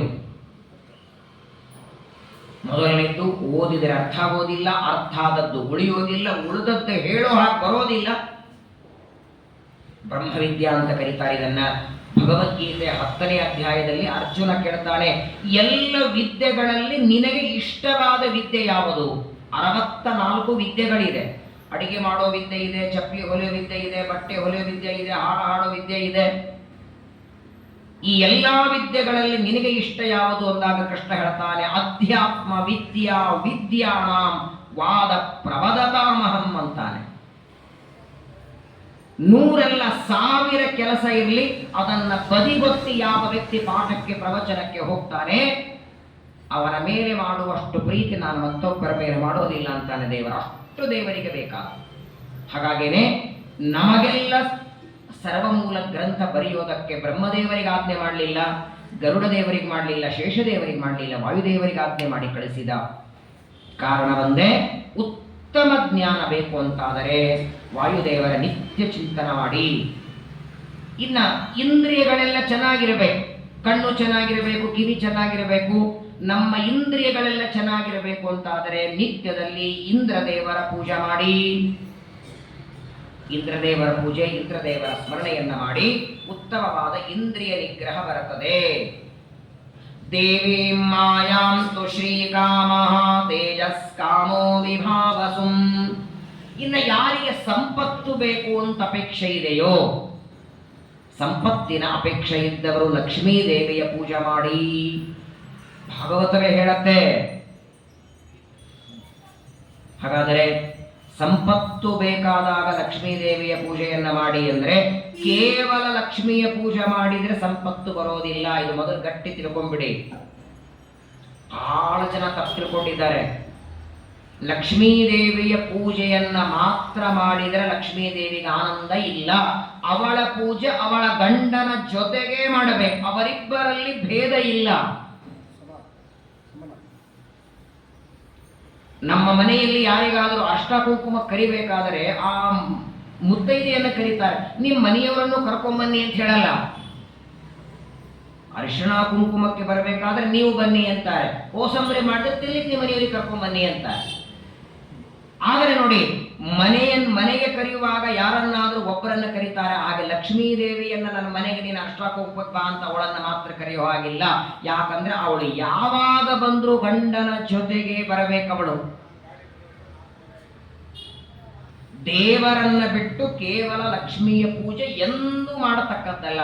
ಭಗವದ್ಗೀತೆಯ 12ನೇ ಅಧ್ಯಾಯದ 2ನೇ ಶ್ಲೋಕದಲ್ಲಿ ಕೃಷ್ಣ ಹೇಳ್ತಾರೆ, ಕ್ಲೇಶೋದಿ ಕಥಾಸ್ತೇಷಾಂ ಅವ್ಯಕ್ತ ಆಸಕ್ತ ಚೇತಸಾಂ ಅವ್ಯಕ್ತಾ ಹಿ ಗತಿರ್ದುಃಖಂ ದೇಹವದ್ಭಿರವಾಪ್ಯತೆ. ದೇವರನ್ನ ಬಿಟ್ಟು ಕೇವಲ ಲಕ್ಷ್ಮೀ ದೇವಿಯ ಪೂಜೆ ಮಾಡಿದ ವ್ಯಕ್ತಿಗೆ ಸುಖ ಇಲ್ಲ, ನೆಮ್ಮದಿ ಇಲ್ಲ, ಶಾಂತಿ ಇಲ್ಲ, ಸಂಪತ್ತಿ ಇಲ್ಲ. ಹಾಗಾಗಿ ಅವಳು ಯಾವಾಗ ಬರಬೇಕಾದರೂ ಹೆಜ್ಜೆಯ ಮೇಲೊಂದು ಹೆಜ್ಜೆ ಇಡ್ತಾ ಬರ್ತಾಳೆ. ಲಕ್ಷ್ಮೀದೇವಿಯನ್ನ ಪರಮಾತ್ಮನ ಜೊತೆಗೆ ಲಕ್ಷ್ಮೀನಾರಾಯಣರನ್ನ ಸಂಪತ್ತಿಗಾಗಿ ಪೂಜೆ ಮಾಡಿ. ಯಾವ ಸಂಪತ್ತಿಗೆ? ಪ್ರತಿ ಶುಕ್ರವಾರ ನೀವೆಲ್ಲ ಹಾಡು ಹಾಡ್ತೀರಲ್ಲ, ಭಾಗ್ಯದ ಲಕ್ಷ್ಮೀ ಬಾರಮ್ಮ, ಪ್ರತಿ ಶುಕ್ರವಾರ ಹಾಡ್ತೀರಿ. ಒಂದಿನಾದ್ರೂ ಬಂದ? ಯಾಕೆ ಬಂದಿಲ್ಲ ಹೇಳಿ? ಸಕ್ಕರೆ ತುಪ್ಪದ ಕಾಲುವೆ ಹರಿಸಿ ಶುಕ್ರವಾರದ ಪೂಜೆಯ ಒಳಗೆ ಅಕ್ಕರೆ ಉಳ್ಳ ಅಳಗಿರಿ ರಂಗನ ಚೊಕ್ಕ ಪುರಂದರ ವಿಠಲನ ರಾಣಿ ಬಾ. ಸುಮಾರು ಒಂದು 10 ವರ್ಷದಿಂದ ಬಾ ಬಾ ಬಾ ಅಂತ ಅಂತಿದ್ದೀರಿ. ಒಂದಿನಾದ್ರೂ ನಿಮ್ಮ ಮನೆ ಬಾಗ್ಲ ಬಾರಿಸಿ ನಾನು ಬಂದಿದ್ದೀನಿ ಅಂದಿದ್ದಾಳ? ಯಾಕೆ ಅಂದಿಲ್ಲ ಗೊತ್ತಾ? ಲಕ್ಷ್ಮೀದೇವಿ ಅಂತಾಳೆ, ಬಾ ಅಂತ ನನ್ನನ್ನ ಮಾತ್ರ ಕರೆದಿ, ನನ್ನ ಗಂಡನನ್ನು ಕರೆದಿಲ್ಲಲ್ಲ ನೀನು. ನನ್ನ ಗಂಡ ದೇವರಿಗೆ ಬೇಕಾಗುವ ಕೆಲಸ. ಈಗ ನೋಡಿ, ನೀವು ಯಾರನ್ನೋ ನಮ್ಮ ಮನೆಗೆ ನೀವು ಬರಬೇಕು ನಾಳೆ ಅಂತ ಕರೀರಿ. ನಾಳೆ ಪಾರಣಿ ಆಗತ್ತೆ, 2 ಏಕಾದಶಿ ಮಾಡಿ ಹೈರಾಣಾಗಿದೆ, ಮಧ್ಯಾಹ್ನದ ಫಲಾರಕ ನಮ್ಮ ಮನೆಗೆ ಬನ್ನಿ ಅಂತ ಯಾರನ್ನಾದರೂ ಕರೀರಿ. ಆ ವ್ಯಕ್ತಿ ನಿಮ್ಮ ಮನೆಗೆ ಯಾವಾಗ ಬರ್ತಾರೆ, ಅವರಿಗೆ ಇಷ್ಟವಾದದ್ದು ನೀವು ಮಾಡಿದ್ರೆ ಅಥವಾ ಮಾಡುತ್ತಿದ್ರೆ, ಆ ವ್ಯಕ್ತಿಗೆ ಏನೋ ಸೇರ್ತದೆ ಅದನ್ನು ನೀವು ಮಾಡುತ್ತಿದ್ರೆ ನಿಮ್ಮ ಮನೆಗೆ ಬರ್ತಾರೆ ಅವರು. ನಿಶ್ಚಕ್ರ 2 ಏಕಾದಶಿ ಉಪವಾಸ ಮಾಡಿ ಶಾಲಿಗ್ರಾಮದ ತೀರ್ಥ ತಗೊಂಡು ಊಟ ಮಾಡುವ ಒಬ್ಬರ ಆಚಾರ್ಯರನ್ನ, ಮತ್ತೆ ನಾಳೆ ದ್ವಾದಶಿ ಮಧ್ಯಾಹ್ನ ಫಲಾರಕ್ಕೆ ಬನ್ನಿ, ಈರುಳ್ಳಿ ಭಜೆ ಮಾಡ್ತೇನೆ ನಿಮ್ಗೆ ಆಗತ್ತಲ್ಲ ಬನ್ನಿ ಅಂದ್ರೆ ಬರ್ತಾರ ಅವರು? ಹಾಗೆ ನಮಗೆ ಇಷ್ಟವಾದದ್ದನ್ನ ಮಾಡಿದವರ ಮನೆಗೆ ನಾವು ಹೋಗುವಂತೆ ಲಕ್ಷ್ಮೀದೇವಿ ನಮ್ಮನೆಗೆ ಯಾವಾಗ ಬರ್ತಾಳೆ, ಅವಳಿಗೆ ಇಷ್ಟ ಆದದ್ದು ನಮ್ಮ ಮನೆಯಲ್ಲಿ ಮಾಡ್ತಿದ್ರೆ, ಹೌದಾ ಇಲ್ಲ? ನಮಗೆ ಇಷ್ಟ ಆದವ್ರ ಮನೆಗೆ ಹೋಗ್ತೀವಿ, ಅಥವಾ ನಮ್ಮನೆಗೆ ಯಾರು ಬರಬೇಕಾದ್ರೂ ಅವರಿಗೆ ಇಷ್ಟ ಆದದ್ದು ನಾವು ಮಾಡ್ತಿದ್ದೆ, ಅವ್ರ ಮನೆಗೆ ಹೋಗೋಣಪ್ಪ, ಒಳ್ಳೆ ಶಾವಿಗೆ ಪಾಯಸ ಮಾಡ್ತಾರೆ, ಹಾಲು ಹಾಕ್ತಾರೆ, ಅದೊಂದು ಇಷ್ಟ ಆಗೋದನ್ನು ಕೊಡ್ತಾರೆ, ನಮಗೆ ಇಚ್ಛೆ ಆದದ್ದು ಕೊಡ್ತಾರೆ, ಇಚ್ಛೆ ಇದ್ದದ್ದು ಮಾಡ್ತಾರೆ ಅಂತ ಗೊತ್ತಾಗಿ ಹೋಗುವಂತೆ ಲಕ್ಷ್ಮೀದೇವಿ ನಮ್ಮ ಮನೆಗೆ ಬರಬೇಕಾದ್ರೆ ಅವಳು ಒಂದೇ ಮಾತಂತಾಳೆ, ನೀನು ಸಕ್ಕರೆ ತುಪ್ಪ ಕೊಡದೇ ಇದ್ರೂ ಚಿಂತೆ ಇಲ್ಲ, ಪುಟಾಣಿ ಸಕ್ಕರೆ ನೈವೇದ್ಯ ಮಾಡದಿದ್ರೂ ಚಿಂತೆ ಇಲ್ಲ, ನಾನು ನಿನ್ನ ಮನೆಗೆ ಬರಬೇಕಾದರೆ ನನ್ನ ಗಂಡ ನಾರಾಯಣನಿಗೆ ಸೇರುವ ಕೆಲಸ ನೀನು ಮಾಡು, ಓಡಿ ಬರ್ತೇನೆ. ಏನದು ಗಂಡಕ್ಕೆ ಸೇರೋ ಕೆಲಸ? ಲಕ್ಷ್ಮೀಪತಿಯಾದ ಪರಮಾತ್ಮನಿಗೆ ಸೇರುವ ಕೆಲಸ, ದೊಡ್ಡ ಕೆಲಸ ಪಾಠ ಪ್ರವಚನ. ಉಳಿದದ್ದೆಲ್ಲ ನಂತರ. ಸ್ವಾಧ್ಯಾಯ ಪ್ರವಚನ ಏವೇತಿ ನಾಕೋ ಮೌದ್ಗಲ್ಯ ತದ್ಧಿ ತಪಸ್ತದ್ಧಿ ತಪಃ. ಪೂಜೆ ಮಾಡದಿದ್ರು ದೇವರ ಒಪ್ಪತ್ತಿಗೆ ಗಪ್ಪಿರ್ತಾರೆ, ಸುಮ್ಮನೆ ಕೂಡುತ್ತಾನೆ. ನೀವು ಪಾಠ ಮಾಡಿ ಪ್ರವಚನ ಮಾಡಿ, ನಿತ್ಯದಲ್ಲಿ ಪ್ರವಚನಕ್ಕೆ ಹೋಗಿ ನೀವು ಕರೀದೇ ಇದ್ರು ನಿಮ್ಮ ಮನೆಗೆ ಬರ್ತಾಳು, ಕರೆಯೋದು ಬೇಡ ನೀವು.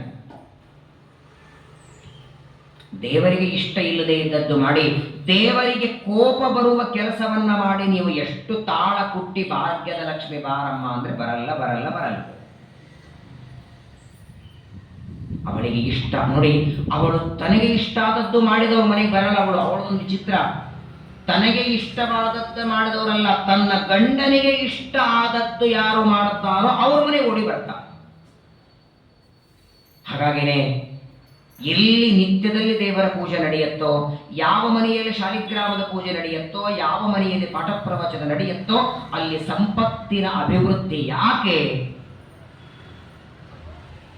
ಪ್ರಾಯ ತಂದೆ ತಾಯಿಗಳ ಶ್ರಾದ್ದ ಬಂತು ಅಂದ್ರೆ ಮಠಕ್ಕೆಲ್ಲ ಹೋಗ್ತೀವಿ ನಾವು. ಕೆಲವು ಮಠಗಳಿಗೆ ಒಂದು 10-20 ವರ್ಷಗಳ ಹಿಂದೆ ಆ ಮಠಕ್ಕೆ ಯಾರೂ ಬರ್ತಿರಂಗಿಲ್ಲ, ಕೂಡ ನೋಡಿರಂಗಿಲ್ಲ ಆ ಜಾಗದಲ್ಲಿ ಮಠ ಇದೆ ಅಂತ. ಇವತ್ತು ಆ ಮಠ ಹೇಗಾಗಿರತ್ತಂದ್ರೆ ಪ್ರತಿನಿತ್ಯ 100 ಜನರಿಗೆ ಅನ್ನ ಹಾಕ್ತಿರ್ತದೆ. ನಿಮಗೆ ಎಷ್ಟೋ ಮಠಗಳ ಪರಿಚಯ ಇರಬಹುದು. ಯಾವುದೋ ಒಂದು ಕಾಲಕ್ಕೆ ಒಂದು ಮಠಕ್ಕೆ ಹೋಗ್ತಿದ್ರಿ, ಯಾರು ದರ್ಶನಕ್ಕೆ ಬರೋದಿಲ್ಲ, ಯಾರು ಬರೋದಿಲ್ಲ, ಊರು ಹೊರಗೆ ಬೆಂಗಳೂರು ಹೊರಗೆ ಇತ್ತು. ಇವತ್ತು ಅದೇ ಸೆಂಟ್ರಲ್ ಪಾಯಿಂಟ್ ಆಗಿದೆ. ನೀವು ನಾಳೆ ಊಟಕ್ಕೆ ಬರ್ತೇನೆ ಅಂದ್ರೆ ನಿಮ್ಗೆ ತಗೊಳ್ಳೋಷ್ಟಿಲ್ಲ, ಅಷ್ಟು ಜನ ಸೇರ್ತಿದ್ದಾರೆ ಅಲ್ಲಿ. ಯಾಕೆ ಬೆಳೀತದು? ಅಲ್ಲಿ ಭಗವಂತನ ಸೇವೆ ನಡೀತಿದೆ, ಪ್ರವಚನ ನಡೀತಿದೆ, ಪಾಠ ನಡೀತಿದೆ. ಹಾಗಾಗಿ ಲಕ್ಷ್ಮೀದೇವಿಯನ್ನ ನಾವು ಮನೆಗೆ ಬಾ ಅಂತ ಕರಿಬೇಕು. ಲಕ್ಷ್ಮೀದೇವಿ ಹತ್ರ ಸಂಪತ್ತು ಕೊಡುವಂತ ಯಾವ ಸಂಪತ್ತು? 2 ಇದೆ ನೋಡಿ ಸಂಪತ್ತು. ಲೌಕಿಕವಾದ ಹಣ, ಕಾಸು, ಬೆಳ್ಳಿ, ಬಂಗಾರ, ರತ್ನ, ಮುತ್ತು, ರೇಷ್ಮೆ ಸೀರೆ, ರೇಷ್ಮೆ ಮಡಿ, ಇದು ಒಂದು ಸಂಪತ್ತಾದರೆ ಇನ್ನೊಂದು ಸಂಪತ್ತಿದೆ ದೇವರ ಬಗ್ಗೆ ತಿಳುವಳಿಕೆ, ದೇವರ ಬಗ್ಗೆ ಜ್ಞಾನ. ಆ ಸಂಪತ್ತು ಕೊಡುವಂತೆ ಬೇಡ್ಕೊಳ್ಳಿ. ಯಾಕೆಂದ್ರೆ ನಿನ್ನ ಗಂಡನ ಬಗ್ಗೆ ನಿನಗಿಂತ ಚೆನ್ನಾಗಿ ಬೇರೆಯವರಿಗೆ ಗೊತ್ತಿಲ್ಲ. ವಾಯುದೇವರಿಗೆ, ಬ್ರಹ್ಮದೇವರಿಗೆ, ಗರುಡಾಶೇಷ, ರುದ್ರ ಎಲ್ಲರಿಗೂ ದೇವರ ಬಗ್ಗೆ ಗೊತ್ತು. ಆದರೆ ನಿನಗೆಷ್ಟು ಚೆನ್ನಾಗಿ ನಿನ್ನ ಗಂಡನ ಬಗ್ಗೆ ದೇವರ ಬಗ್ಗೆ ಗೊತ್ತಿದೆ ಅಷ್ಟು ಬೇರೆಯವರಿಗೆ ಗೊತ್ತಿಲ್ಲ. ಹಾಗಾಗಿ ನಿನ್ನ ಗಂಡನ ತಿಳುವಳಿಕೆ, ನಿನ್ನ ಗಂಡನ ಜ್ಞಾನ ಕೊಡುವಂತ ಬೇಡಿ, ಜ್ಞಾನ ಸಂಪತ್ತು ಬೇಡಿ ಓಡಿ ಬರ್ತಾಳೆ ಲಕ್ಷ್ಮೀದೇವಿ. ವಸು ಕಾಮಃ ವಸೂನ್ ರುದ್ರಾನ್ ವೀರ್ಯ ಕಾಮಸ್ತು ವೀರ್ಯದಾಂ. ವಿಶೇಷವಾಗಿ ಸಂಪತ್ತಿಗಾಗಿ ಲಕ್ಷ್ಮೀದೇವಿಯ ಪೂಜೆಯನ್ನು ಮಾಡಿ, ಸಂತಾನ ಬೇಕು ಅಂದ್ರೆ ರುದ್ರದೇವರ ಪೂಜೆ ಮಾಡಿ ಅಂತಾರೆ. ಮನೋನಿಯಾಮಕರಾದ ರುದ್ರದೇವರ ಪಾರ್ವತಿ ಸಹಿತವಾಗಿ ಪೂಜೆ ಮಾಡಿ, ದಂಪತಿಗಳಲ್ಲಿ ಕಲಹ ಬರಬಾರದು ಅಂತಾದರೆ ರುದ್ರದೇವರ ಪೂಜೆ ಮಾಡಿ. ದೇವರೇ ವರ ಕೊಟ್ಟಿದ್ದಾನೆ ಮನೋನಿಯಾಮಕ ರುದ್ರದೇವರಿಗೆ. ಯಾರು ನಿಮ್ಮನ್ನ ಚಿಂತನೆ ಮಾಡ್ತಾರೆ, ನಿಮ್ಮ ದಾಂಪತ್ಯವನ್ನ ಯಾರು ಚಿಂತನೆ ಮಾಡ್ತಾರೆ ಅವರು ಚೆನ್ನಾಗಿರ್ಲಿ. ಹಾಗಾಗಿ ರುದ್ರದೇವರ ಪೂಜೆಯನ್ನ ಮಾಡಿ. ಇನ್ನು ಪ್ರತಿನಿತ್ಯದಲ್ಲಿ ಮನೆಯಲ್ಲಿ ಸುಗ್ರಾಸ ಊಟ ಅನ್ನದ ಅಪೇಕ್ಷೆ ಇತ್ತು ಅಂದ್ರೆ ಇಂದ್ರದೇವರ ತಾಯಿ ಅದಿತಿ ದೇವಿಯ ಚಿಂತನ ಮಾಡಿ ನಿತ್ಯದಲ್ಲಿ. ನೋಡಿ, ಕೆಲವರಿಗೆ ಸಂಪತ್ತು ಇರತ್ತೆ, ಭೋಗ ಮಾಡ್ಲಿಕ್ಕಾಗಲ್ಲ, ಮೈ ತುಂಬ ರೋಗ ಇರತ್ತೆ. ತಿಂಗಳಿಗೆ 3 ಲಕ್ಷ ಸಂಬಳ ಇರ್ತದೆ, ಬೆಳಗ್ಗೆ 5:30ಗೆ ಮನೆಯಿಂದ ಆಫೀಸಿಗೆ ಹೋಗ್ತಾನೆ, ರಾತ್ರಿ 11 ಗಂಟೆಗೆ ಬರ್ತಾನೆ, ತಿಂಗಳಿಗೆ 3 ಲಕ್ಷ ಗಳಿಸ್ತಾನೆ. ಆದ್ರೆ ತಿನ್ನೋದೇನವನು? ಒಣಗಿದ ಬ್ರೆಡ್, ಆ ಮುಸುರೆ ಪೆಟ್ಟಿಗೆಯಲ್ಲಿ ಇಟ್ಟಿರ್ತಾರಲ್ಲ, ಮುಸುರೆ ಪೆಟ್ಟಿಗೆ ಅಂದ್ರೆ ಫ್ರಿಡ್ಜು, ಅದನ್ನು ಮುಸುರೆ ಪೆಟ್ಟಿಗೆ ಅಂತ ಕರೆಯೋದು, ಅದರಲ್ಲಿ ಇಟ್ಟಿದ ಒಣಗಿದ ಬ್ರೆಡ್ ತಿಂತಿರ್ತಾನೆ. ಯಾಕಂದ್ರೆ ಪಾಪ ಬೆಳಗ್ಗೆ ಇವನು 5 ಗಂಟೆಗೆ ಹೋಗೋದ್ರಲ್ಲಿ ಇನ್ನೂ ಅಡಿಗೆ ಆಗಿರಲ್ಲ, ರಾತ್ರಿ ಇವ್ರು 11 ಗಂಟೆಗೆ ಬರೋದ್ರೊಳಗೆ ಅಡಿಗೆ ಯಾರು ಹೋಗಿರತ್ತೆ. ಸಂಪಾದನೆ ಮಾಡೋದು ಇವನು, ಭೋಗ ಎಲ್ಲರೂ ಮಾಡ್ತಿರ್ತ. ರಾಮಾಯಣದಲ್ಲಿ ಒಂದು ಕಥೆ ಬರುತ್ತೆ.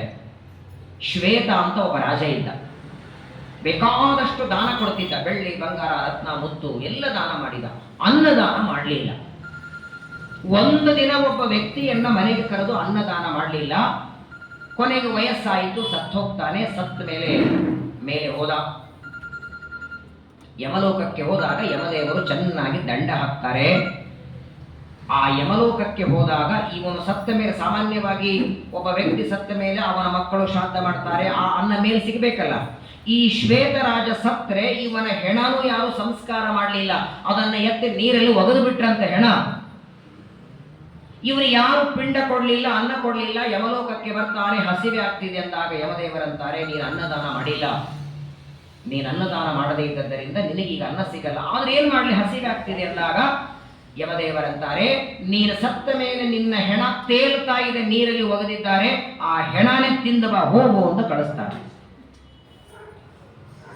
ಮತ್ತೆ ಯಮಲೋಕದಿಂದ ಬಂದು ಪ್ರತಿನಿತ್ಯ ಬಂದು ತನ್ನ ಹೆಣ ತಾನು ತಿಂತಿದ್ದ ಅಂತೆ.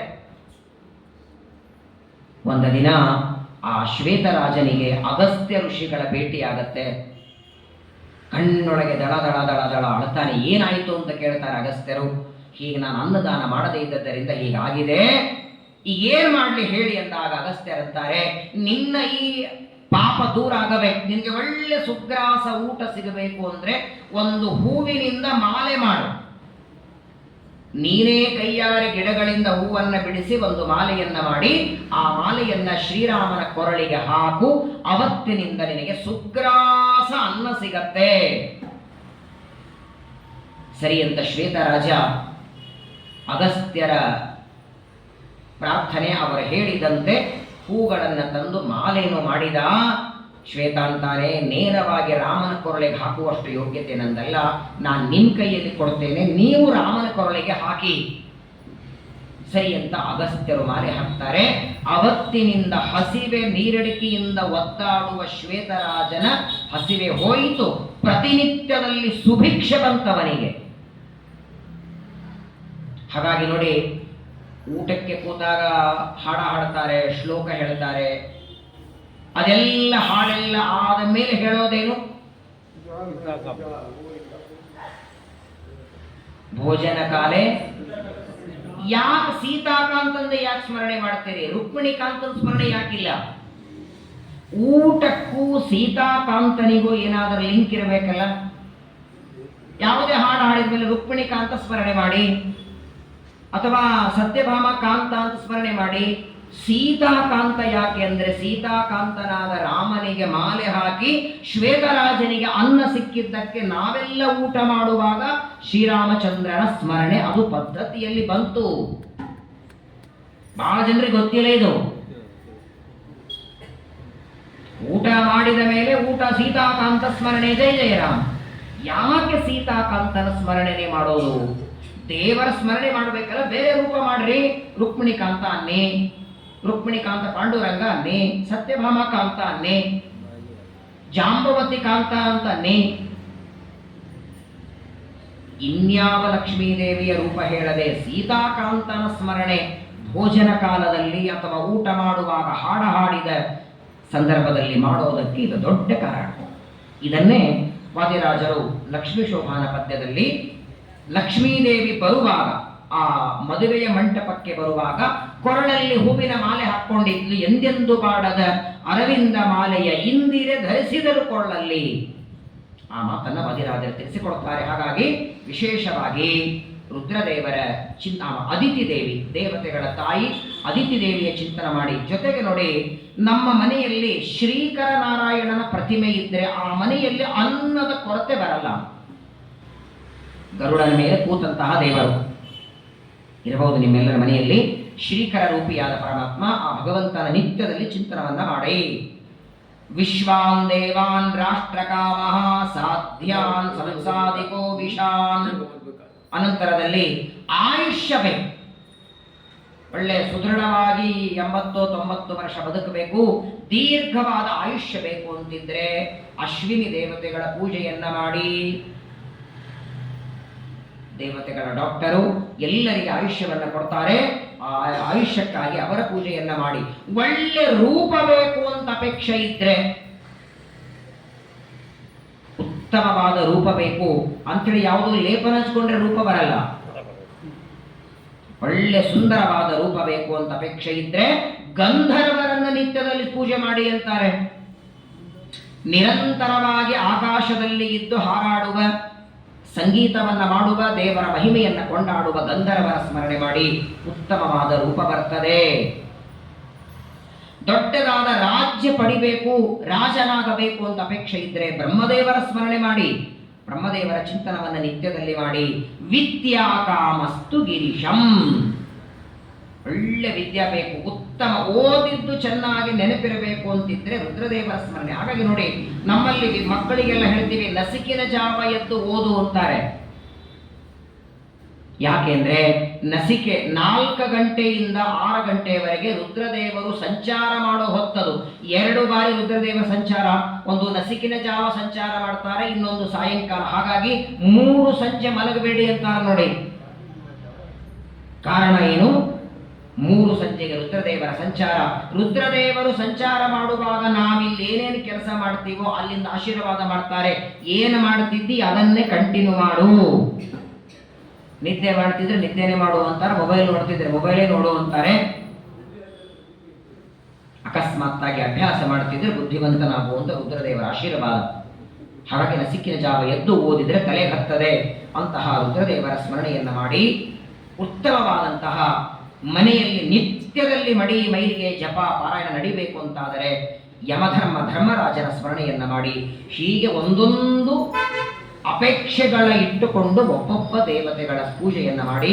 ಅಕಾಮ ಸರ್ವ ಕಾಮೋವ. ಕೊನೆಯ ಒಂದು ಮಾತು ಹೇಳ್ತಾರೆ ಶುಕಾಚಾರ್ಯರು, ನೋಡು ಪರೀಕ್ಷಿತ, ಈ ಒಂದೊಂದು ಅಪೇಕ್ಷೆ ಇಟ್ಟುಕೊಂಡು ಒಬ್ಬೊಬ್ಬ ದೇವತೆಗಳ ಪೂಜೆ ನಿನಗೆ ಹೇಳಿದ್ದಲ್ಲ, ಇದನ್ನ ಬೇರೆ ಅಧಿಕಾರಿಗಳಿಗೆ, ನೀನು ಮಾತ್ರ ದೇವರನ್ನ ಪೂಜೆ. ಯಾಕಂದ್ರೆ ನಿನಗೆ ಈಗ ರೂಪ, ಲಾವಣ್ಯ, ಕಾಂತಿ, ರಾಜ್ಯ ಅಪೇಕ್ಷೆ ಇಲ್ಲ. ನಿನಗೆ ನಿಂದು ಚರ್ಮದೇಹ ಅಲ್ವೇ? ಮೋಕ್ಷವನ್ನು ಹೊಂದಬೇಕಾಗಿದೆ.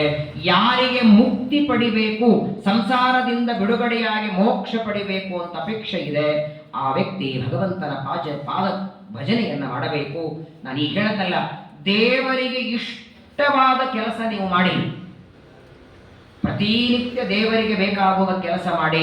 ನಿಮ್ಮ ಮನೆಯೊಳಗೆ ನೆಮ್ಮದಿ, ಸುಖ, ಶಾಂತಿ ಹೇಗೆ ನೆಲೆಸ್ತದೆ ನೋಡಿ.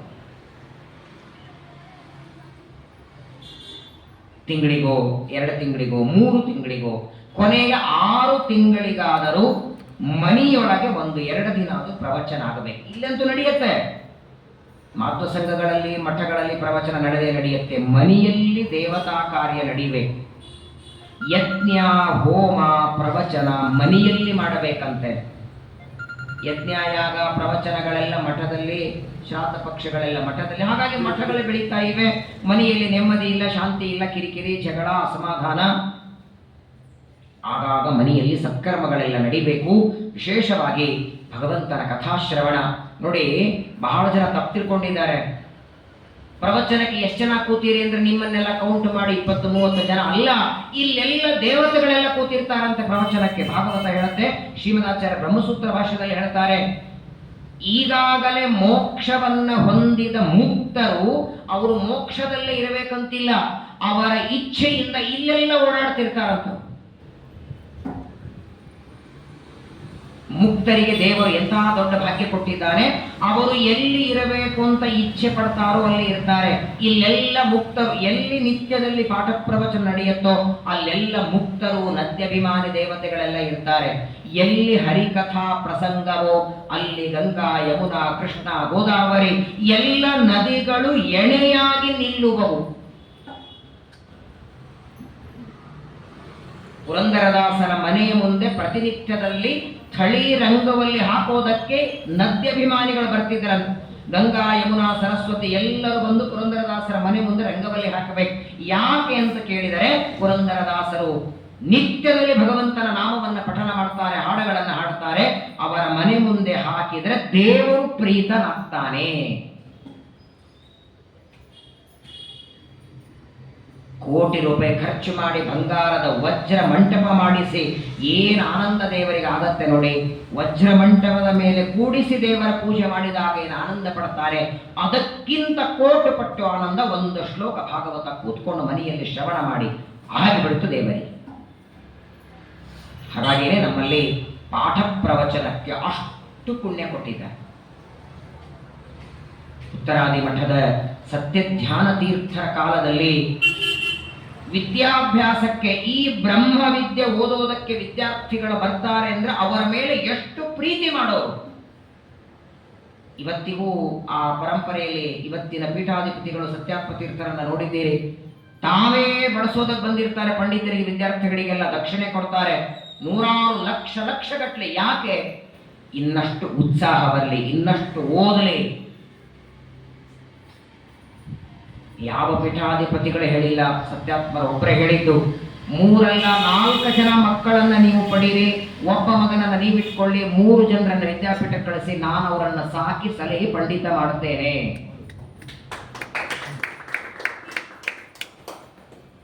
ಅಧ್ಯಾತ್ಮ ವಿದ್ಯಾ ಬಹಳ ದೊಡ್ಡದು.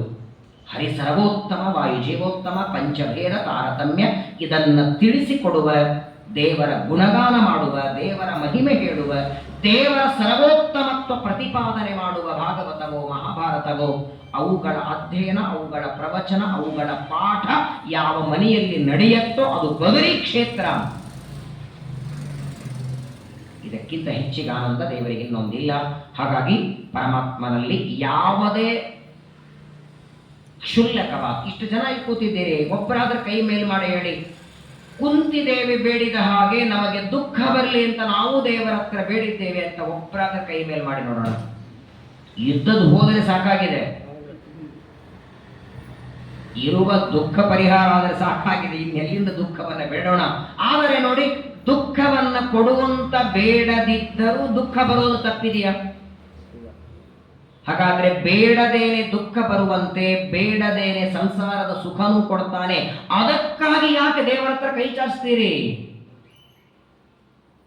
ಹಣ, ಕಾಸು, ರತ್ನ, ಮುತ್ತು, ಗಂಡ, ಹೆಂಡತಿ ಇದಕ್ಕಾಗಿ ದೇವರ ಹತ್ರ ಬೇಡೋದಲ್ಲಯ್ಯ. ಯಾವ ರೈತನು ಹುಲ್ಲು ಬರಲಿ ಅಂತ ಬಿತ್ತೋದಿಲ್ಲ. ಹಾಗೆ ಈ ಮಾನವ ಶರೀರ ಅಂದ್ರೆ ಇದೊಂದು ಹೊಲ ಇದ್ದ ಹಾಗೆ. ಇಲ್ಲಿಯೂ ಬಿತ್ತಬೇಕಂತೆ ನಾವು. ಟಿವಿ ನೋಡೋದು, ಹರಟೆ ಹೊಡೆಯೋದು, ಊಟ ಮಾಡೋದು, ತಿರುಗಿ ಆಡೋದು, ಇದೆಲ್ಲ ಹುಲ್ಲು ಬೆಳೆದಂತೆ. ಪಾಠ ಪ್ರವಚನ ಇದು ಅಕ್ಕಿ ಬೇಳೆ ಬೆಳೆದಂತೆ. ಹಾಗಾಗಿ ದೇವರಿಗೆ ಪ್ರೀತಿಯಾಗುವ, ಭಗವಂತನ ಅನುಗ್ರಹಕ್ಕೆ ಕಾರಣವಾದದ್ದು ಒಂದೇ ಒಂದು, ಯತ್ ಕೀರ್ತನಂ, ಯತ್ ಶ್ರವಣಂ, ಯದೀಕ್ಷಣಂ, ಯತ್ ವಂದನಂ, ಯತ್ ಸ್ಮರಣಂ, ಯದರ್ಹಣಂ, ಲೋಕಸ್ಯ ಸದ್ಯೋ ವಿಧುನೋತಿ ಕಲ್ಮಷಂ, ತಸ್ಮೈ ಸುಭದ್ರಶ್ರವಸೇ ನಮೋ ನಮಃ. ನಿಮಗೆ ಗೊತ್ತಿದ್ದದನ್ನ ಹೇಳಿ, ನಿರಂತರವಾಗಿ ದೇವರ ಸ್ಮರಣೆ ಮಾಡಿ, ಪ್ರವಚನಕ್ಕೆ ಹೋಗಿ, ಪಾಠಕ್ಕೆ ಹೋಗಿ, ಚಿಂತನ ಮಾಡಿ, ಭೋಗ ಮಾಡುವ ವಸ್ತುಗಳೆಲ್ಲ ದೇವರು ಕೊಟ್ಟದ್ದು ಅಂತ ಉಪಕಾರದ ನೆನಪು ಬಂದರೆ ಸಾಕು. 200-300 ರೂಪಾಯಿದು ಒಂದು ಧೋತ್ರ, ಯಾವುದು ಪಾಲಿಸ್ಟರ್ ಧೋತ್ರ, ಅದನ್ನು ಉಟ್ಕೊಳ್ಳುವಾಗ ಅಕಸ್ಮಾತ್ ಆ ಧೋತ್ರ ಕೊಟ್ಟ ವ್ಯಕ್ತಿ ನಿಮ್ ಕಣ್ಣೆದುರಿಗೆ ಬಂದ್ರೆ,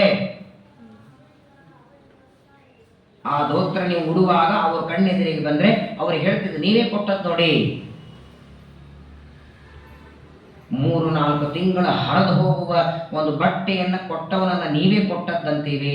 ಹಾಗೆ ಈ ಶರೀರ ನೋಡಿದಾಗ ದೇವರಿಗೆ ಎನ್ನಬೇಕು, ನೀನು ಕೊಟ್ಟದ್ದು ಸ್ವಾಮಿ, ಬರೀ ಕೊಟ್ಟದ್ದಲ್ಲ, ಕೊಟ್ಟು ಚೆನ್ನಾಗಿ ಇಟ್ಟು ನನ್ನಿಂದ ಇಷ್ಟು ಸಾಧನೆ ಮಾಡಿಸ್ತಿದ್ದೆ. ಕಣ್ಣು ಕೊಟ್ಟದ್ದು, ಕಿವಿ ಕೊಟ್ಟದ್ದು, ಕಿಡ್ನಿ, ಲಿವರು, ಲಂಗ್ಸ್, ಹಾರ್ಟು ಎಲ್ಲ ಕೊಟ್ಟು ಚೆನ್ನಾಗಿಟ್ಟು ನನ್ನಿಂದ ಎರಡೆರಡು ಏಕಾದಶಿ ಭಾಗವತ ಪ್ರವಚನ ನನ್ನಿಂದ ಶ್ರವಣ ಮಾಡಿಸಿದ್ದಿ.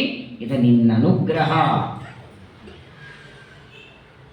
ದೇವರು ಮಾಡಿದ ಉಪಕಾರಕ್ಕೆ ಪ್ರತಿಯಾಗಿ ಉಪಕಾರ ಮಾಡುವ ಯೋಗ್ಯತೆನೂ ನಮ್ದಲ್ಲ, ಮಾಡ್ಲಿಕ್ಕೆ ಸಾಧ್ಯವೂ ಇಲ್ಲ. ಏನ್ರಿ ಕೊಡ್ತೀವಿ ಹೇಳಿ? ಅವನು ಕೊಟ್ಟದ್ದಕ್ಕೆ ಒಂದಕ್ಕೆ ರಿಟರ್ನ್ ಕೊಟ್ಟು ನೋಡಿ, ಒಂದು ಕಿಡ್ನಿ ಕೊಟ್ಟದ್ದಕ್ಕೆ ರಿಟರ್ನ್ ಕೊಟ್ಟು ನೋಡಿ. 80 ವರ್ಷದ ಒಬ್ಬ ವ್ಯಕ್ತಿಗೆ ಹಾರ್ಟ್ ಆಪರೇಷನ್ ಆಯಿತು. 3 ಗಂಟೆ ಇದೆ ಬೆಂಗಳೂರಲ್ಲಿ.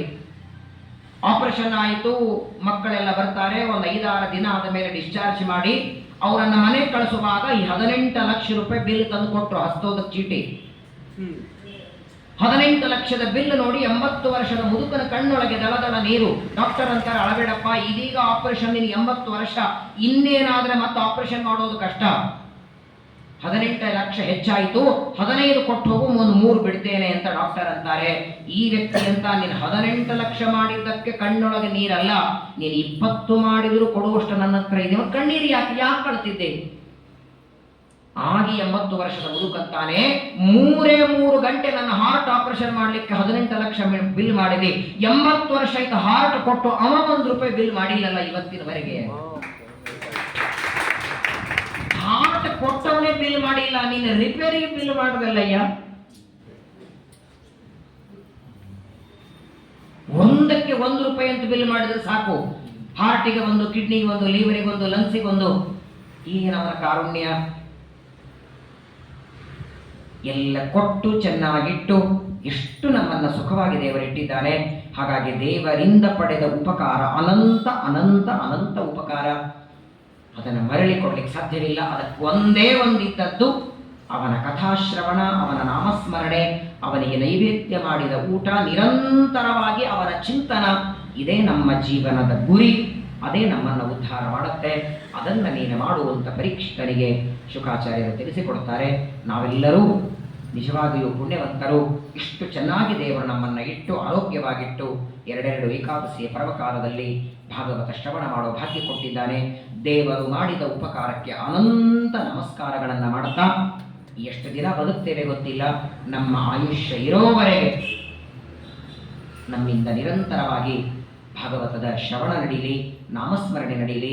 ನಾವು ಮಾಡುವ ಕರ್ಮಗಳೆಲ್ಲ ಒಳಗಿದ್ದು ದೇವರು ಅಂತರ್ಯಾಮಿ ನಿಂತು ಮಾಡಿಸಿದ ಅನ್ನುವ ಚಿಂತನ ಬಂದರೆ ನಮ್ಮ ಜೀವನ ಸಾರ್ಥಕವಾಗತ್ತೆ. ಅಂತಹ ಜ್ಞಾನ ತಿಳುವಳಿಕೆಯನ್ನು ದೇವರು ನಮಗೆ ನಿಮಗೆ ಕೊಡಲಿ ಅಂತ ಪರಮಾತ್ಮನಲ್ಲಿ ಪ್ರಾರ್ಥನೆಯನ್ನು ಮಾಡ್ತಾ, ನಾಳೆ ನಾಡಿದ್ದು 2 ದಿನ ಉಪನ್ಯಾಸ ಇರೋದಿಲ್ಲ. ಮತ್ತೆ ಶನಿವಾರದಿಂದ ಶ್ರೀಮದ್ ಭಾಗವತದ ಪ್ರವಚನ ಮುಂದುವರಿಯುತ್ತೆ. ವಿಶೇಷವಾಗಿ ಸರ್ವೋತ್ತಮರಾವ್ ಹೇಳಿದ ಹಾಗೆ ಸ್ವಲ್ಪ ವೇಗವಾಗಿ ಮುಂದೆ ಹೋಗೋಣ ಅಂತೆ. ಭಾಗವತ 2 ಇದೆ. ನಿಧಾನ ಕೇಳ್ತಾ ಹೊರಟ್ರೆ 20 ವರ್ಷನೂ ಸಾಲಲ್ಲ. ಅದಕ್ಕೆ ಪ್ರತಿನಿತ್ಯ ಕೇಳಿದೆ. ಆದಷ್ಟು ಎಲ್ಲ ಸ್ಕಂದಗಳಲ್ಲಿ ಬರುವ ಪ್ರಧಾನ ಅಂಶಗಳನ್ನು ಶ್ರವಣ ಮಾಡ್ತಾ ಆದಷ್ಟು ಬೇಗ ಎಲ್ಲ ಸ್ಕಂದಗಳ ಚಿಂತನವನ್ನು ಮಾಡೋಣ. ಮತ್ತೆ ಶನಿವಾರದಿಂದ ಭಾಗವತ್ ಪ್ರವಚನ ಮುಂದುವರಿಯುತ್ತೆ. ದೇವರ ಗುರುಗಳ ಅನುಗ್ರಹ, ವಾಯುದೇವರ ಅನುಗ್ರಹ ನಿಮ್ಮ ಮೇಲೆ ಸದಾಕಾಲ ಇರಲಿ. ದೊಡ್ಡ ಸೌಭಾಗ್ಯ, 2 ಏಕಾದಶಿ ಮಾಡೋ ಭಾಗ್ಯ ಕೊಟ್ಟಿದ್ದಾನೆ. ಇದೇ ರೀತಿ ಪ್ರತಿ ಏಕಾದಶಿ ಭಾಗವತ ಶ್ರವಣ ಮಾಡೋ ಭಾಗ್ಯವನ್ನು ಕೊಡು. ಆಯುಷ್ಯ ಇರೋವರೆಗೆ ನಿನ್ನ ನಾಮಸ್ಮರಣೆ ನಮ್ಮ ನಾಲಿಗೆಗೆ ಬರುವಂತೆ ಮಾಡುವಂಥ ಪರಮಾತ್ಮನಲ್ಲಿ ಪ್ರಾರ್ಥನೆಯನ್ನು ನಾವೆಲ್ಲರೂ ಸೇರಿ ಮಾಡೋಣ. ಭಾರತೀಯ ರಮಣ ಮುಖ್ಯ ಪ್ರಾಣಾಂತರ್ಗತ ಶ್ರೀ ಕೃಷ್ಣ.